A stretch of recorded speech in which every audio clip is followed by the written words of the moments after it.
What is up, people of the internet? My name is Pastor Alex, and in today's video, we're going to be talking about the first Christians and how they did church. Have you ever wondered what they did, right? How did they gather? And, I hate to break it to you, it did not look like pews and pulpits. Before, there were cathedrals, choirs, or even like official church buildings.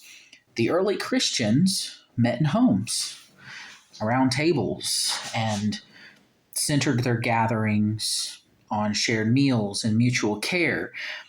But let's look at what the Bible says, and like some first century or early historical sources to see how church really began. So in Acts chapter 2, verse 46, we get this really beautiful glimpse of the earliest believers. It says, they broke bread in their homes and ate together with glad and sincere hearts. So you can see that right from the beginning, the church was built around hospitality, simplicity, and joyful meals in each other's homes. Paul closes his letters with greetings like this in Romans 16, verse 5. It says, greet the church that meets at their house. So this wasn't like a one-time thing, because you see this in like a few other verses. You've got 1 Corinthians 16, verse 19, where Aquila and Prisca host a church in their home. You see it in Colossians 4, verse 15.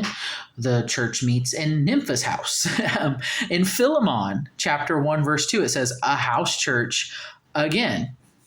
So this was like a pretty standard, or, some would say clear model, that believers met in homes, gathered in small groups, and they centered everything around Jesus and one another.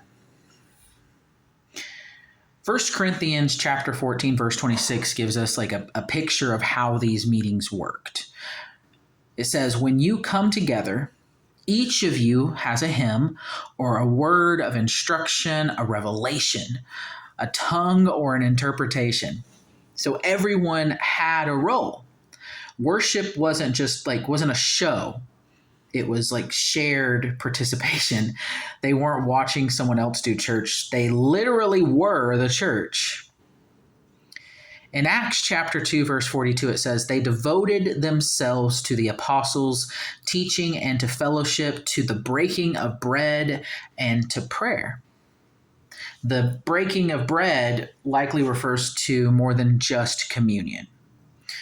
It was a full meal known in the early church as the agape feast or love feast.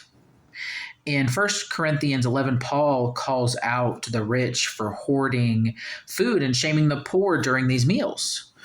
That means the meals were real, tangible gatherings, but also deeply spiritual. These meals were acts of worship, centering on Jesus and caring for each other's needs. A document that some of you may have heard of called the Didache or the Didache, however you pronounce it, written around the same time as the New Testament, describes early Christian meals and how believers prayed before and after eating. It's one of the first Christian manuals for how to live and worship simply.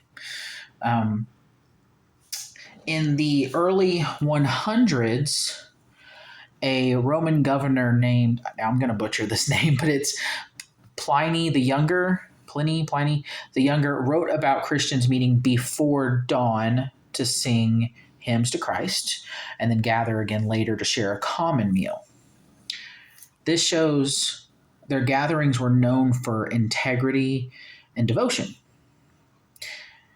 And I'm a big archaeology nerd, but the archaeology confirms it. Like the Dura Europa's house church in Syria, it was dated around 240 AD, is the earliest known dedicated Christian meeting space, but it was just a renovated house.